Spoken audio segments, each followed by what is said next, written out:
Once again, I've had a request for this evening's talk. It was actually a request which someone gave me in Singapore about a month ago, but I forgot it. So they sent another email reminding me. And the topic of the talk this evening is, what is the Buddhist perspective concerning animal abuse in our society? The Buddhist perspective on animal abuse. I certainly know the Buddhist perspective on monk abuse. Oh, you make me work so hard. But I enjoy it. But Buddhism does have something to say about just the way we treat the animals of our society, the other living beings of our society. And this is not just a modern thing in Buddhism, because from the very start, the compassion of Buddhism from the start went to all sentient beings, not just my own tribe, not just my own gender, not just my own religion, but to all human beings, and more than that, to all other sentient beings, all beings, and certainly including animals in that. And there is a good reason for that. There's a fundamental reason why our compassion goes even to the animal realm. And that is a twofold reason. One is that Buddhism has recognized from the start there's not that much difference between the animal realm and human beings. There's something which we have in common, which is the human mind, or not the human mind, just the mind. And number two, because we have that common part we call a mind, that's why that human beings can get reborn as animals, animals can get reborn as human beings. There is that coming and going between those two realms, and between other realms as well. And recognizing that, you have to be kind and compassionate to the animals. Otherwise, the animal, that might be your father. That might be your mum, your dear sister, or whatever else it is who just passed away, so you don't want to mistreat them. But more importantly than the fact that rebirth happens from one to the other, there's many cases of that. More important than that is the understanding, the realization there is something common between the animal realm and the human realm. I think in many other countries, many other sort of philosophies or religions, we make this big distinction between the human beings and the animals, as if we're so superior and so different than the animals. And we make ourselves special. And that specialness is always like conceit. Just in history, we had certain races were supposed to be special and superior than other races. And unfortunately, we got rid of most of that racism. But then recently, we've started getting rid of genderism, where men were supposed to be so superior than women. We're trying to address that issue now and make it see through the fallacy of that idea. But then we've also got some, even like sexual preference-ism, as if like heterosexuals are much better and superior than homosexuals. These are all things which we should get rid of as soon as possible, because they create so much suffering and hurt in our society. It's always thinking that we're superior and those other group, those people, are somehow inferior to us. We've put a lot of energy and effort and understanding in that equality towards those sexual preferences, to genders, to races. But the one thing we haven't really started on yet in our modern society is what is called speciesism. Because if we think that our human being is so superior, so far advanced on the animal realm, that we can do whatever we like to them, that they don't really count, they're not the same as us. I remember my dear old grandmother. She was a bit of a racist, an English person, lived in London most of her life. When the first Asians, came to live in her street, I remember as a kid, it's one of my memories, turning around to me and say, they're not the same as us. They eat cat food. That's what my granny said. Poor dear. Of course, I didn't believe her. But you can actually see where that was coming from. It was a sense of, they are different than I am, therefore we don't have to treat them the same way. And I always watch that with myself, just the way that we separate ourselves, whether it's those people of the different religion are not the same as us, and as if like we're somehow superior. That superiority, that conceit, that making differences where those differences shouldn't be made is where we get the problem of not looking after, exploitation, even like hurting and abuse. And so here this evening we're going to look at the animal realm. Are they so different? Do they really deserve just the way that they're treated? Or are they much closer to human beings than we really would admit? And of course, as far as Buddhism is concerned, they are so close to human beings. They should be given pretty much the same sorts of rights, especially the right to life. We're talking here about a declaration of animal rights, not just human rights, but the rights of all beings, extending the very concept of human rights to those beings who are presently excluded. Just look at it, even through science. I remember reading about, I think the fellow was called Linnaeus. I don't know if I pronounced that correctly, but this was a scientist who was responsible for the very idea of species, where he made some sort of template, some sort of means of ordering all the different beings which existed in nature, to group them together according to their characteristics. And if the characteristics were close enough, he called them, that was a species. And he used that criteria, as a good scientist should do, without any bias to all the different beings in nature, until he came across these three beings, the chimpanzees, the gorillas, and the human beings.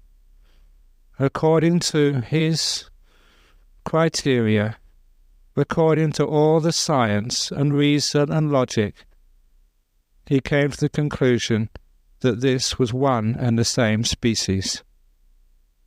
When it comes to species, human beings, gorillas, chimpanzees are one and the same. But he was in a Western society, a society which was basically Christian, and he realized that his whole work would not be accepted if he lumped human beings along with gorillas and chimpanzees. And because of that, he dropped his science and did what was politically correct at the time by splitting off human beings as a separate species, Homo sapiens, and separating those other two primates as a different species. The point was that science was telling him, reason was pointing out, there is no difference as far as species is concerned. That's why that many of us, when we have children, call them little monkeys. Why there are some people standing at the doors of the nightclubs in Northbridge who look like gorillas. We are the same. We are the same species.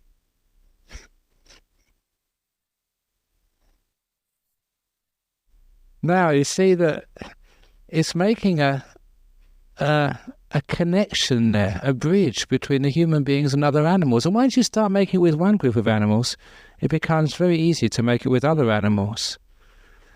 It was fascinating actually to see that modern research has been able to allow animals to talk.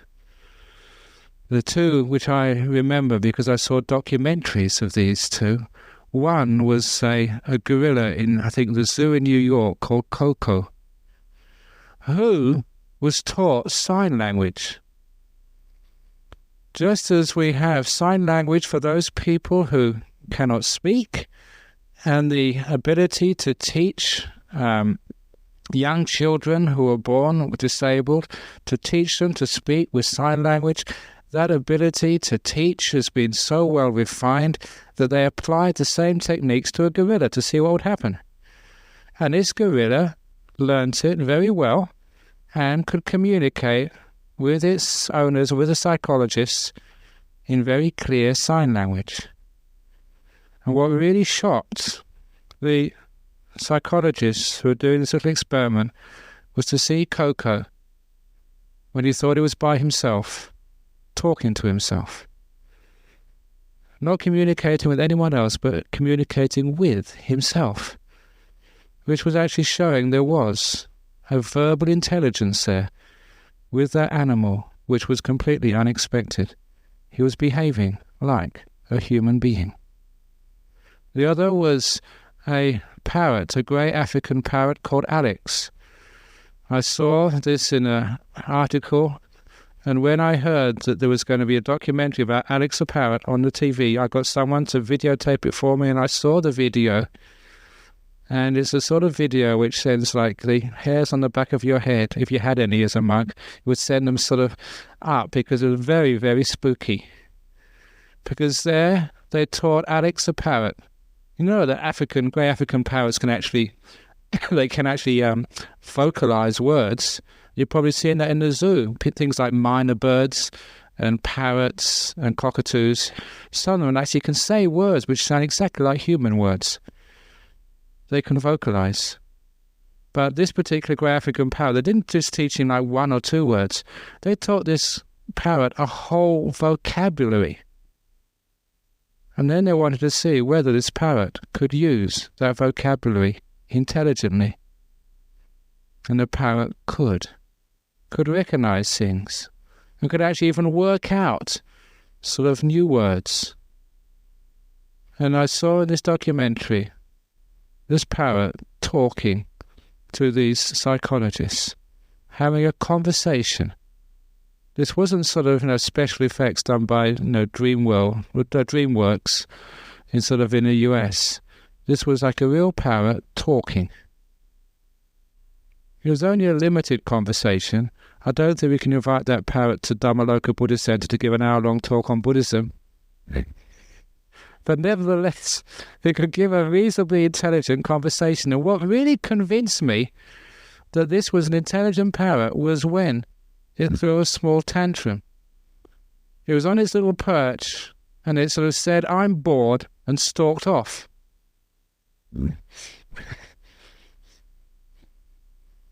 Now, those are cases where you see there is something which is intelligence, which we can recognize as the same trait as human beings.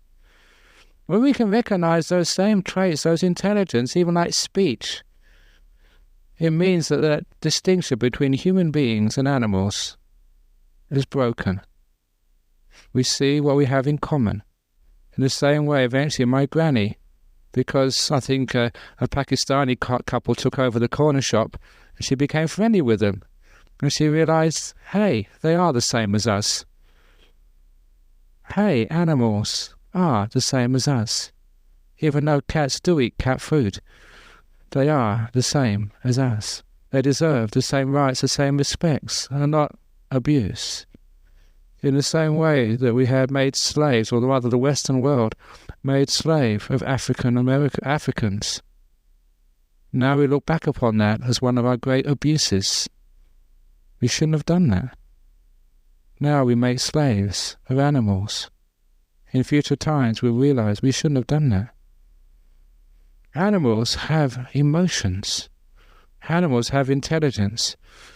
For those of you who don't remember that story, we have a cat at our monastery. We called it Kit Kat. We're not very imaginative as monks. Now that cat was born in a monastery in Serpentine. It was born as a little kitten in a log. It was a feral cat's daughter. And as soon as it was born, it was such a friendly cat.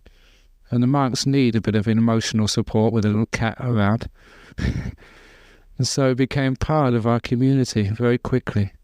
But unfortunately, as many of you know, cats in the Australian forest, in the bush, are not in the right place, because cats eat birds. They're a danger to the local wildlife.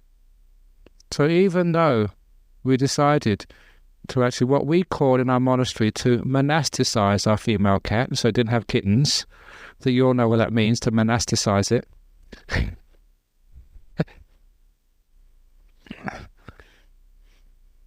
And that was the only time we left the monastery, just to go to the vet in Byford. And anyone who knows that part of town, Byford is not yet in the metropolitan area. The southern tip of Perth ends at Armadale, and Byford's about 10 kilometres south of there. So we took it to be monasticized. That's the only time we left the monastery. But after a year or two, that cat was killing too many birds. It was in the wrong place. So we decided the only thing to do was actually to give it to someone in town to look after. Cats in the bush were in the wrong place. So there's one of our members who lived in Watermans. And you all know where Watermans is. About maybe 8 or 10 kilometres to the northwest of here. By the ocean. It was a very sad day when I had to catch Kit Kat, the cat, 'cause I like that cat, and put it in a bag, and put that bag in this lady's car, in the back seat where your feet go, so there's no way you can look out the window. And she drove it all the way from Serpentine to Watermans. She took the bag into her house and let the cat out in the house, and kept it in her house for 3 days. After 3 days, when she thought the cat was used to its new surroundings, she let it go out in the garden for the first time. That cat made a run for the gate. The woman ran after it. The cat was too fast.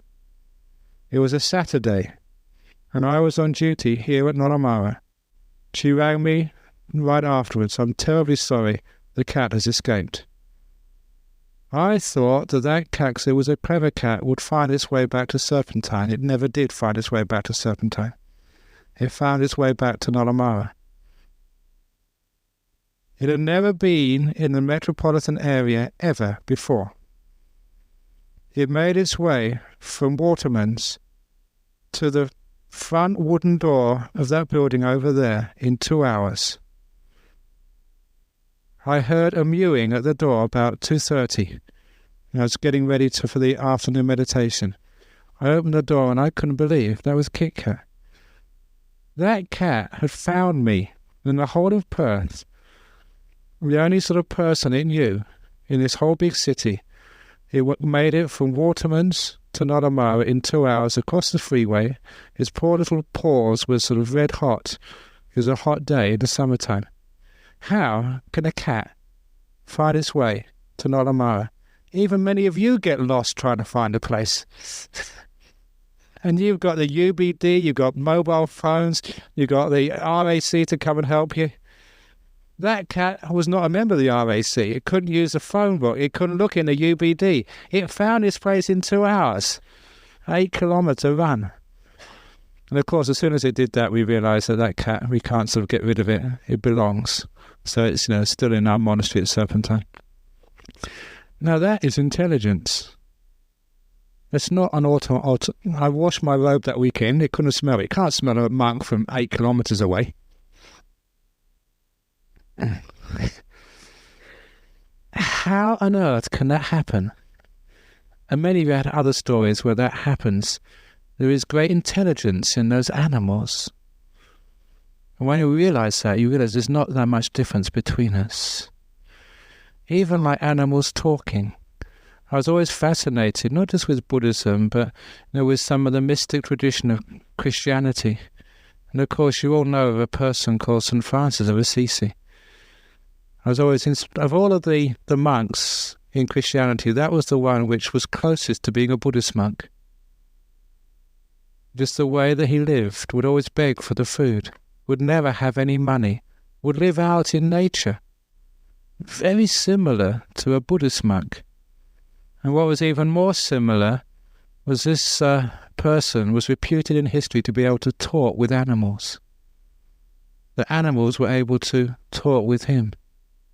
And of course, when I first read that, I thought that's just myths, just making up stories, just saying something to inspire people to be Christians. But then I read of another story concerning St. Francis. In those days in Europe, I think it was the 13th century if I'm not mistaken, there were huge forests in Europe. They never had tigers like in the Asian forests.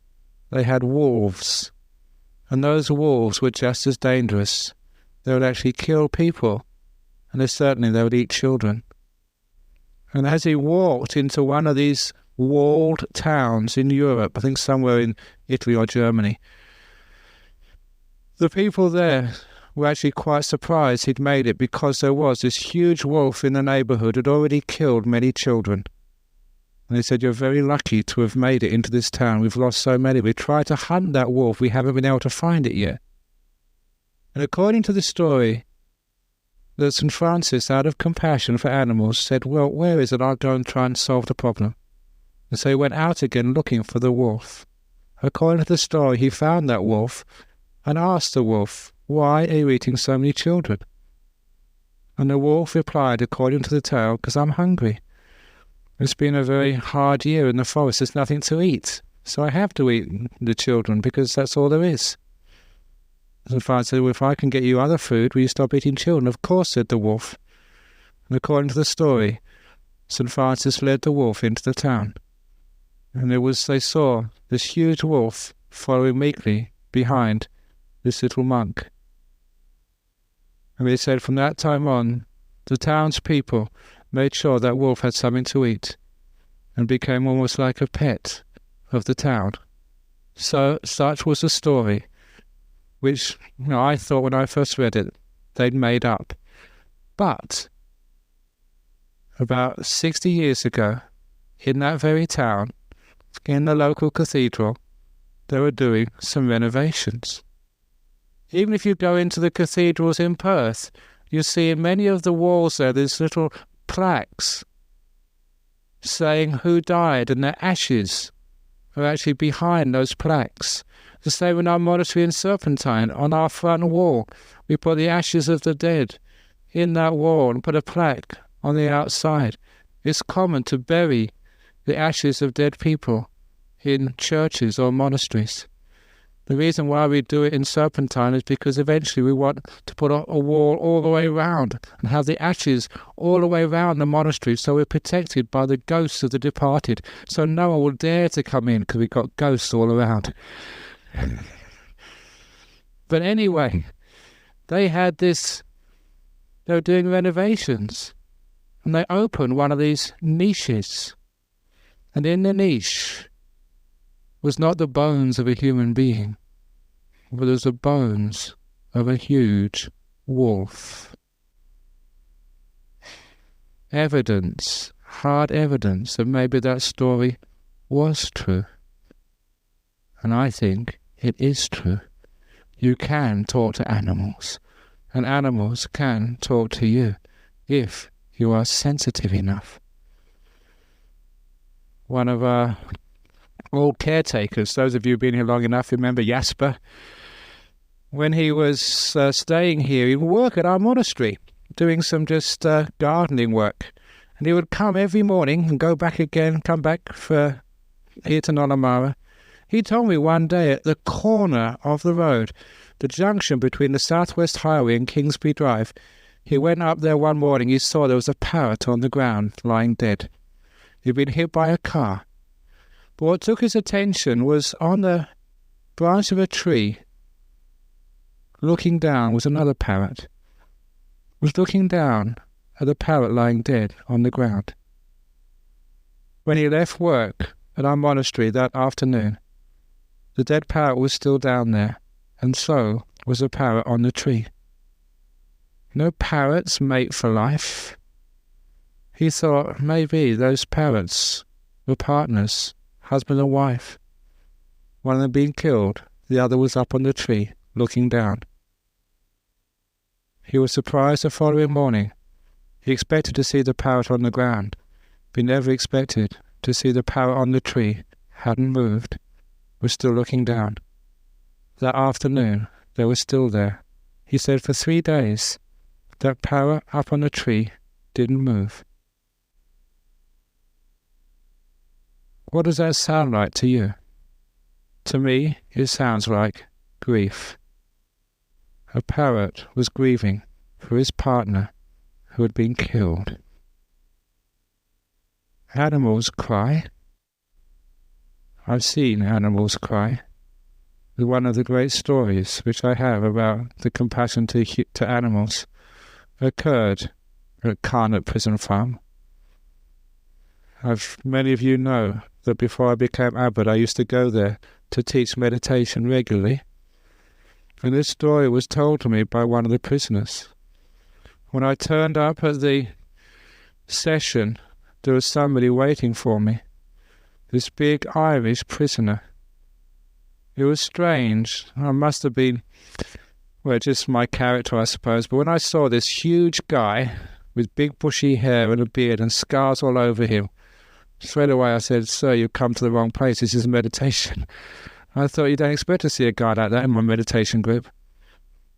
But that was just my conceit. I was wrong. Because he said, "Yeah, I'm here for the meditation." But first of all, he wanted to tell me something which had happened a few days before, which had changed his whole life.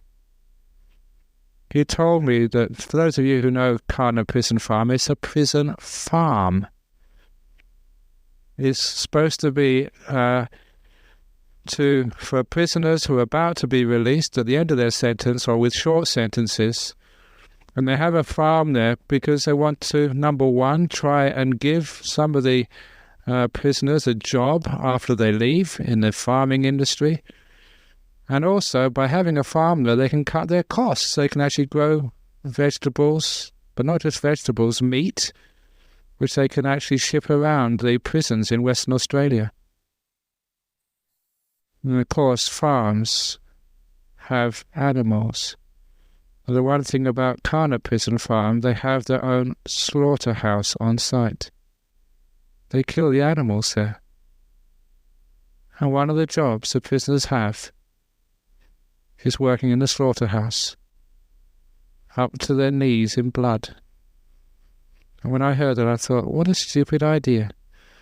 Actually to breed violence amongst people who've already gone into jail for violent crimes. It never made sense to me. But this prisoner was telling me that those jobs in the slaughterhouse were some of the most sought after. And the most sought after job of all, he said you had to fight for that one, was the job of the slaughterer. Only the toughest prisoner could be the one who killed those animals. He looked me in the eye and said, "I am the slaughterer in this jail. I fought for this job. I am the one who kills the animals."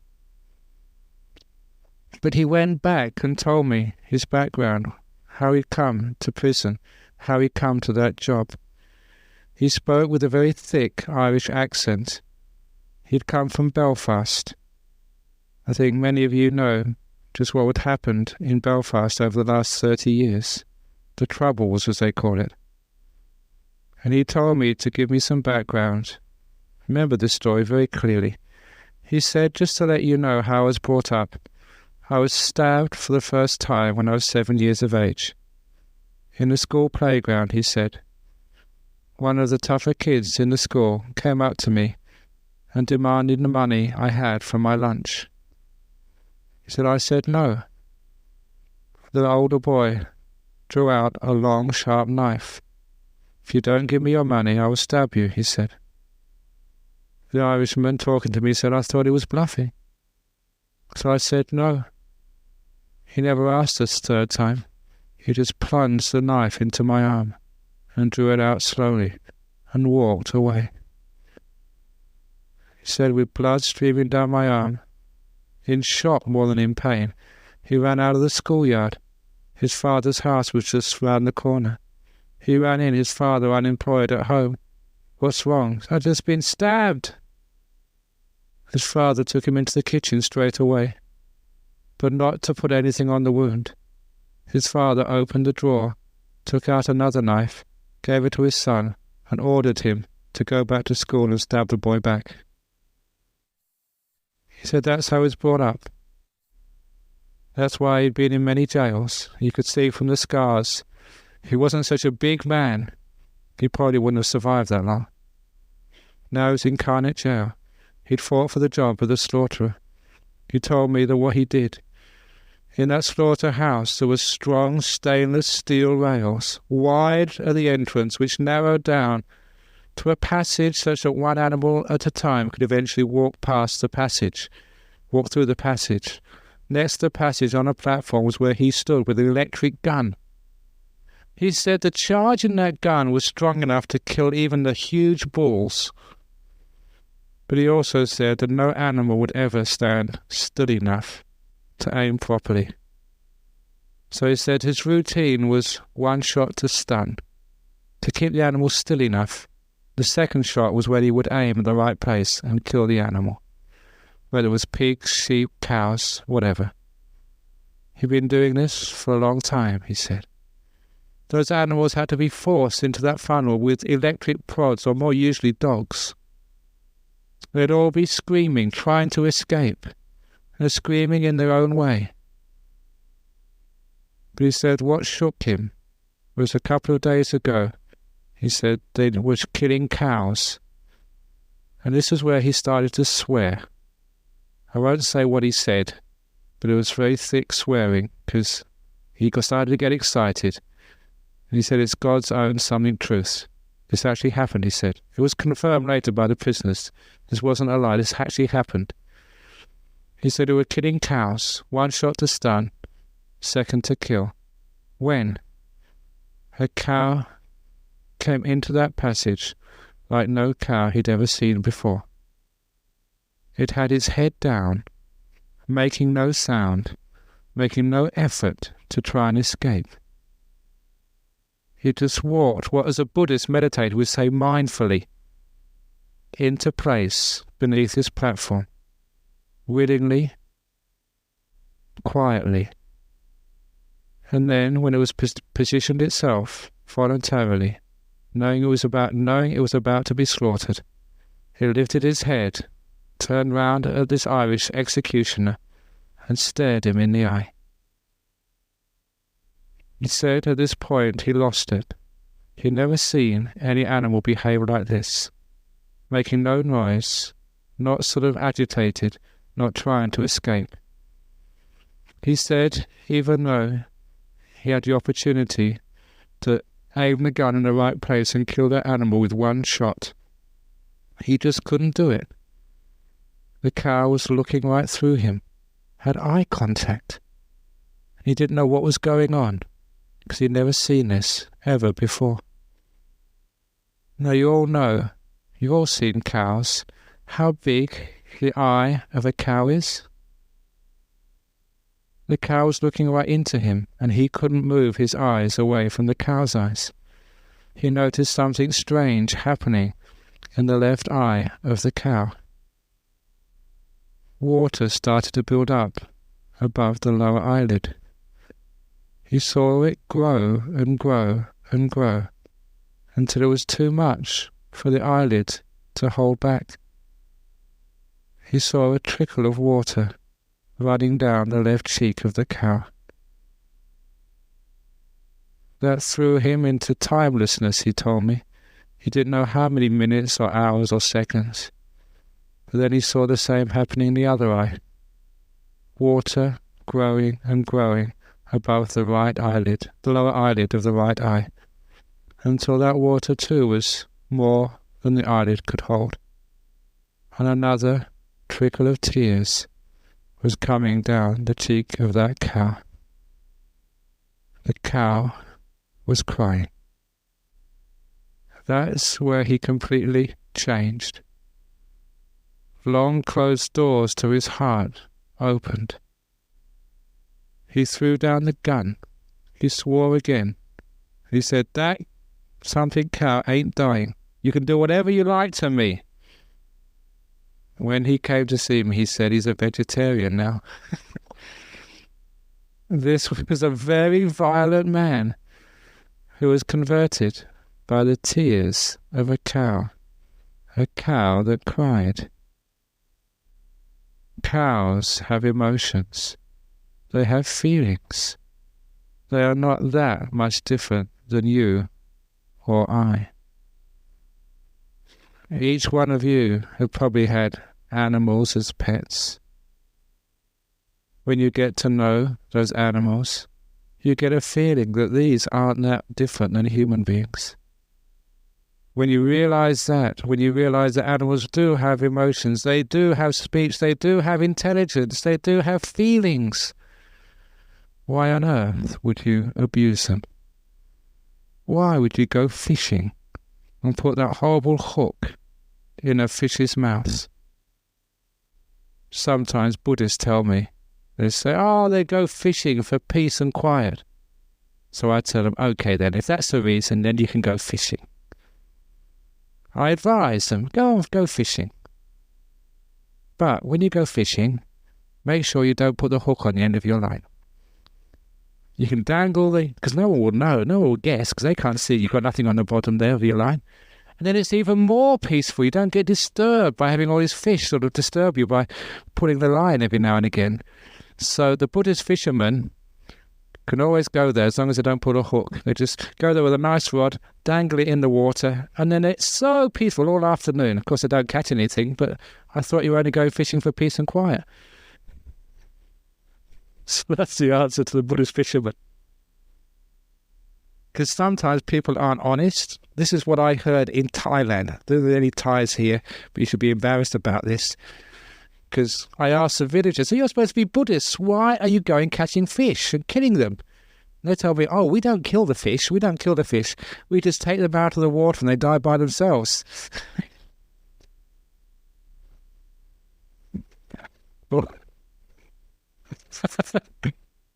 Talk about spin doctors, they were really great. But you do cause them misery, you do cause them death.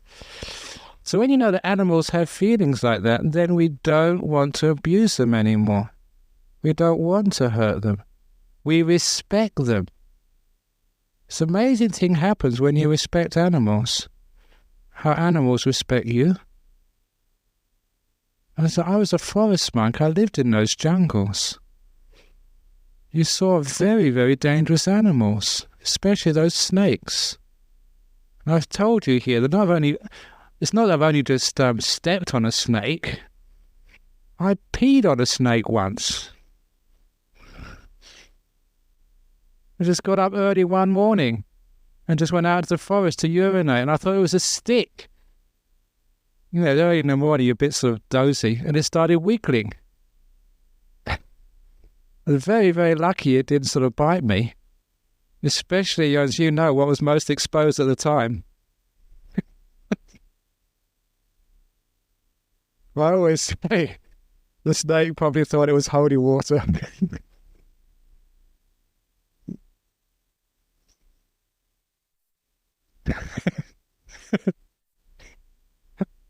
It came from a bug. But the most important thing was that you felt so at ease with those animals. They're all dangerous because you really respected them. I don't mean respect to be afraid of them. You were sharing their habitat. You respected them as beings. You spread loving kindness to them as beings, not as something separate from you to exploit and get rid of, especially if they abused you. They had their place, and you welcomed them, hoping they would welcome you. And when you actually live like that with respect to animals, animals don't harm you. It's amazing just that one of the biggest snakes I've seen in Australia, there was this 2.5 metre tiger snake.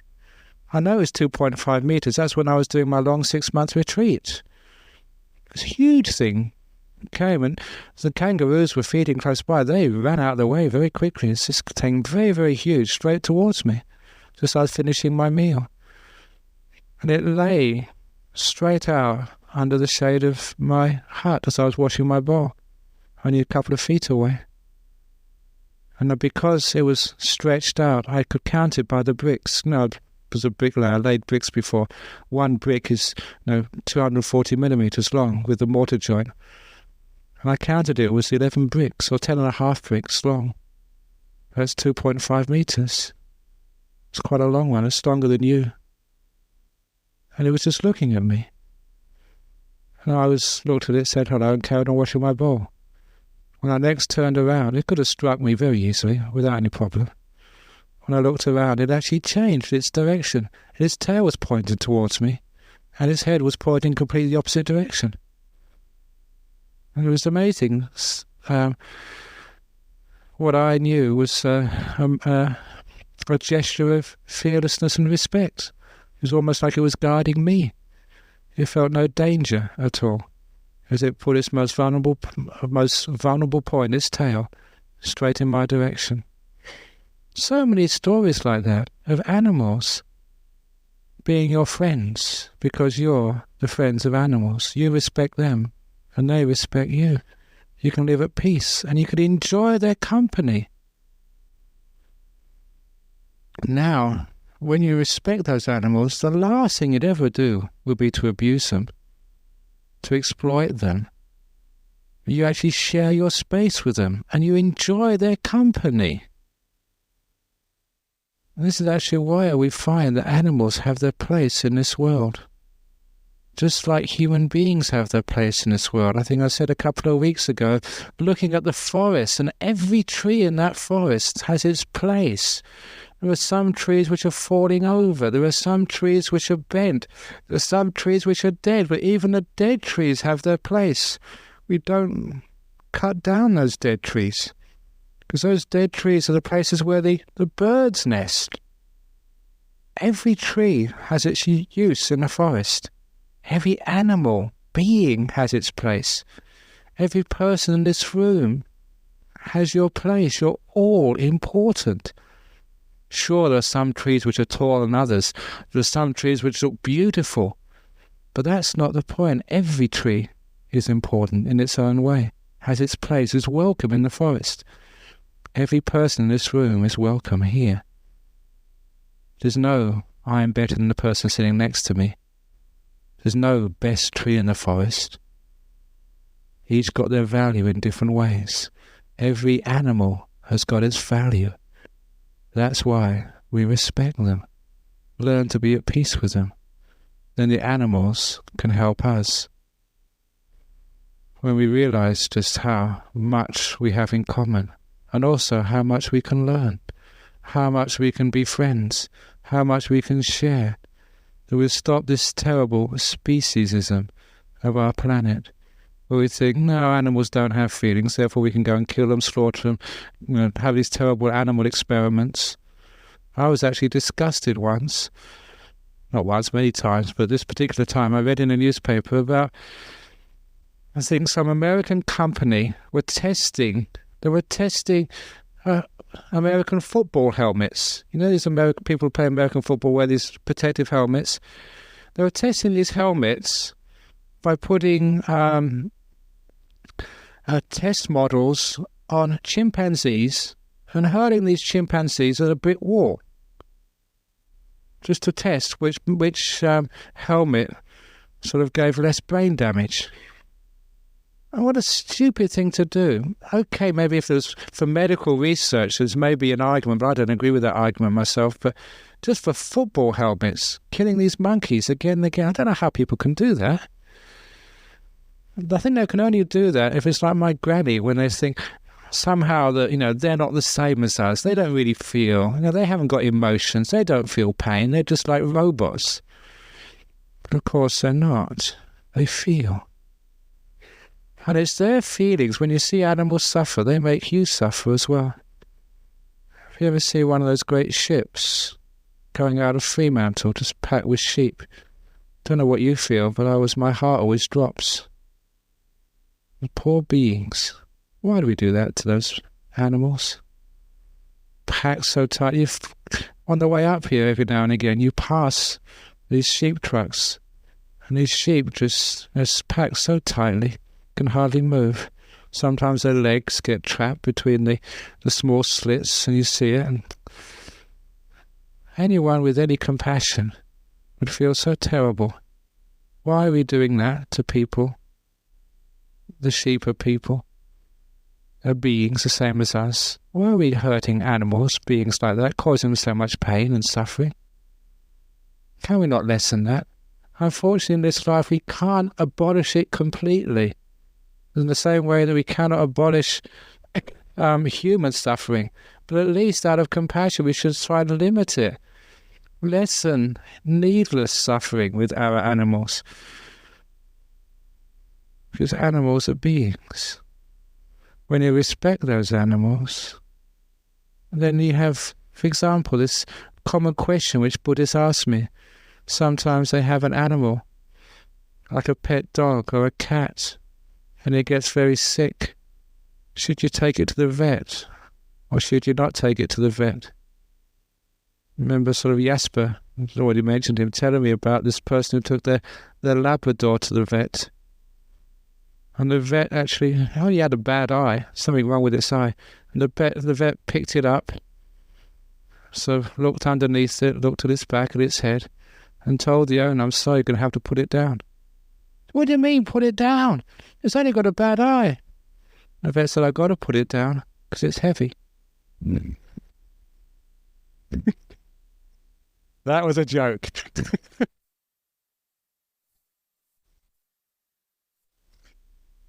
But sometimes, you do have an animal with a problem. What do you do? And a lot of times, my answer is actually ask the animal. Ask your cat or your dog whether it's had enough, whether it wants to go to the vet and be killed. Be honest with it. You're going to give it euthanasia.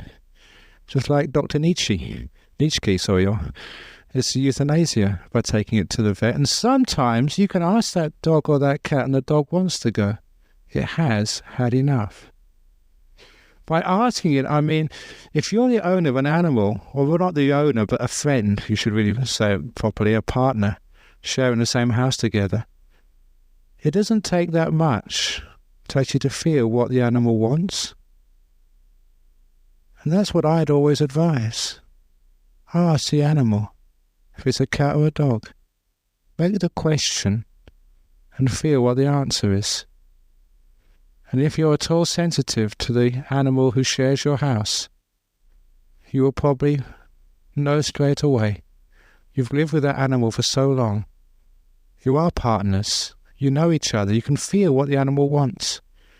And sometimes you look at that animal and you know it's had enough. It wants to go to the vet. You know it wants to end its suffering, but it's ending its suffering. People these days say we put the animal out of its suffering. They don't. They put it out of your own suffering because people they're afraid of seeing another person suffer. It reminds us of our own suffering. But you ask that animal, sometimes it'll say, no, I don't want to. I'd rather be like this for a bit longer. Let your animal decide. Respect that animal. Most kangaroos, which I've seen, they don't want to go to the vet. They don't want to be shot. Even when they're hit by a car, and sometimes we see the animals hit by a car on the side of the road. They just want to crawl under a bush and see what happens, to die in their own way. That's why it's a couple of times that's happened, I think, recently. One of our Anagarikas hit a kangaroo. Even though we try and go as slow as possible on that road, sometimes they just jump out from nowhere. I knew where it was and asked me, should we call the vet? Or the ranger, rather. And we talked about it. We knew exactly what would happen. The ranger would just come and shoot that kangaroo straight away.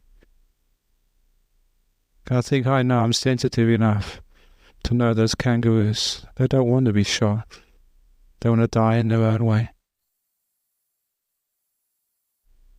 Would you like to be shot if you're in hospital? If someone came along with a gun, to bed, you had enough, do you want to be shot?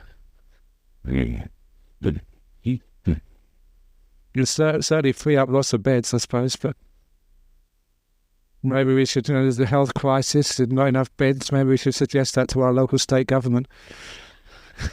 Of course, it's a stupid suggestion. So why do we do that to animals? Why let the animal decide? And this is actually respect and sensitivity to our animals. And when we have these terrible things like that bird flu, and just killed so many animals, and all we needed was a few injections. When you get a flu, do you get killed? When we have a flu going through sort of Perth, do we get all the people who've got flu and put them all together and kill them all and bury them in one big mound just to make sure the flu epidemic doesn't go further and doesn't go to Adelaide or Sydney?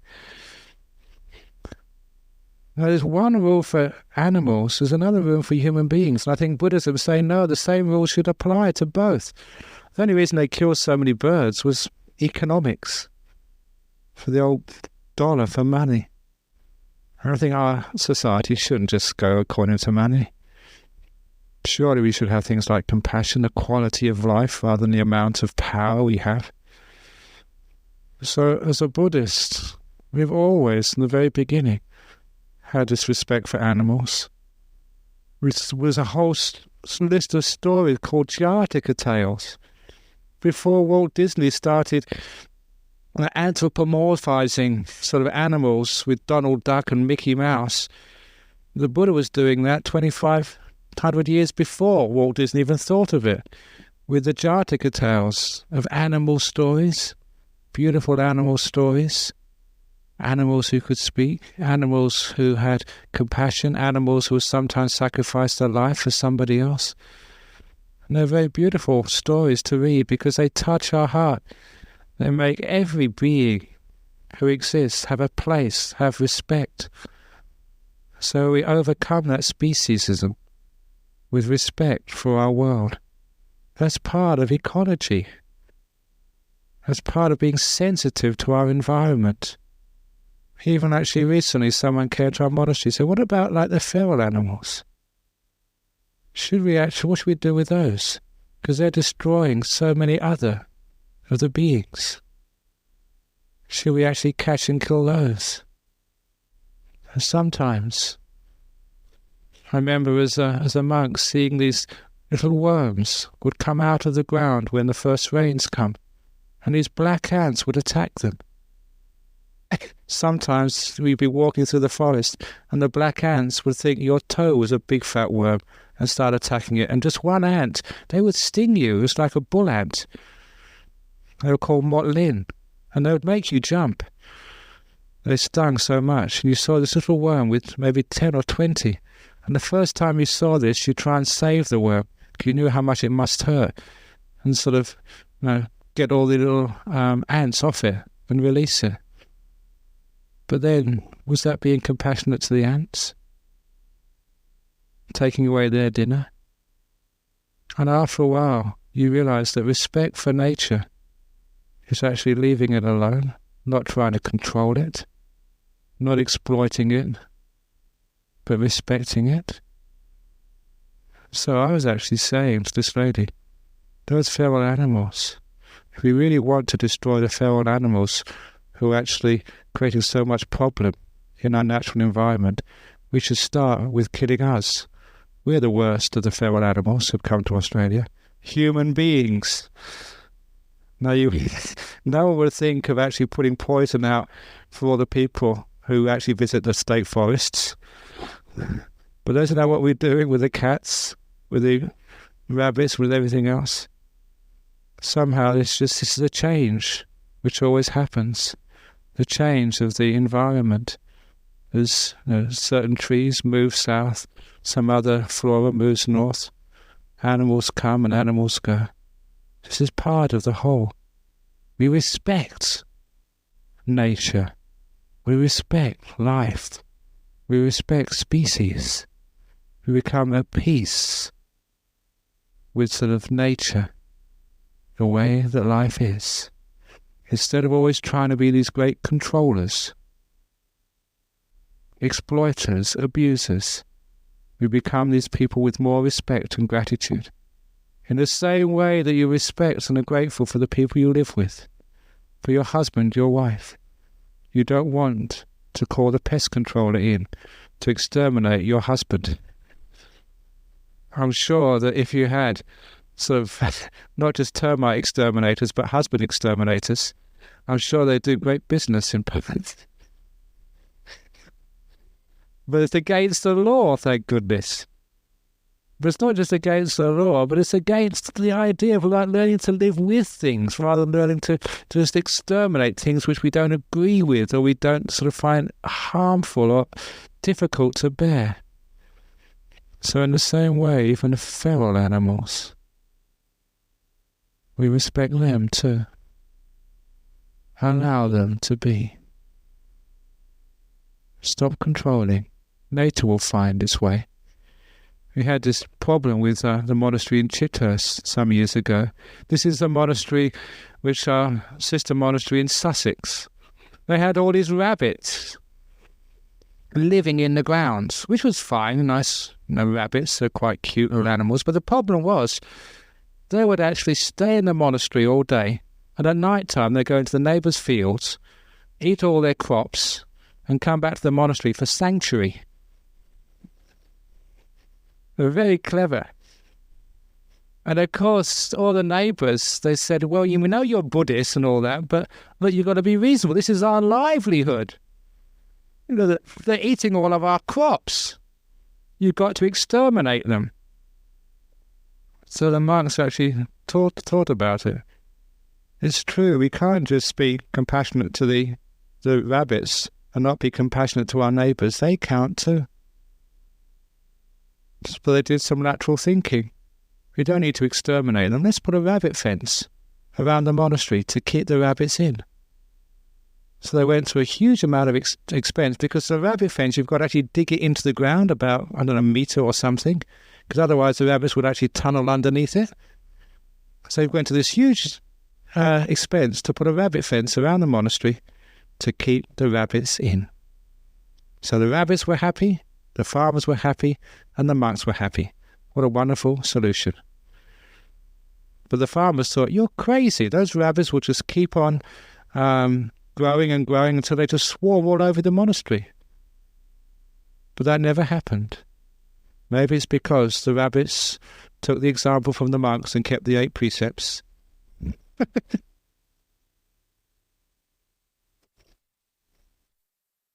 I don't know what it was. But certainly they actually got their right population. They stayed at that population and never increased above that. I don't know how they do it, but nature knows how to balance. So we don't need actually to control to exploit, because controlling and exploiting, that's what abuse really means. As Buddhists, we respect all living beings. May all living beings be happy and well. We don't need to control them or abuse them. In the same way, we don't control or abuse the people we live with. We don't control or abuse the people we work with. We don't control or abuse ourselves. We have loving kindness, peace, acceptance, freedom from desire. To ourselves, to the animals. That same attitude goes to our meditation, goes to the beings we share this planet with, goes to the thoughts which share our mind, goes to all beings, sentient beings and immaterial beings, goes to the heat and cold of the world. We learn to live with these things, to be with them, to appreciate them. We never become exterminators. And that's actually the Buddhist attitude to sort of animal abuse. Had no part in early Buddhism, still has no part.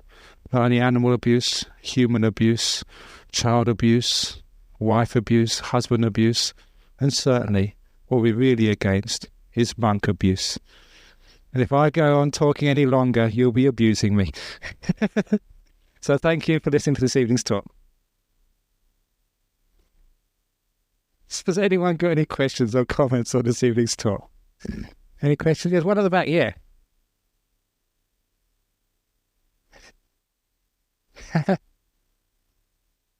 That's really a great story. Did you all hear that? Now, okay, she was saying she's got a big black cat in her house, and one day she brought one of these toy mouse, like which you wind up and runs along the floor, for her cat.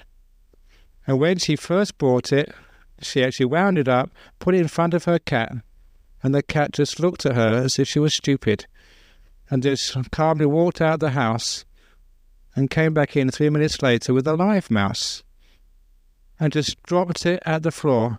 And the mouse was still alive. The mouse was still alive and just looked at their owner saying, would you take me to be a fool or something? It's a great story. It's a really smart cat. The animals know what's going on. I don't think it's... you put one over on your cat or your dog. That's very nice story. Thank you for that one. Not just animals, not just like cats and dogs, but other animals, they know what's happening. And if you're really kind to them, they know what's going on. Okay, I think that's probably enough for now. So we now have President, do you want to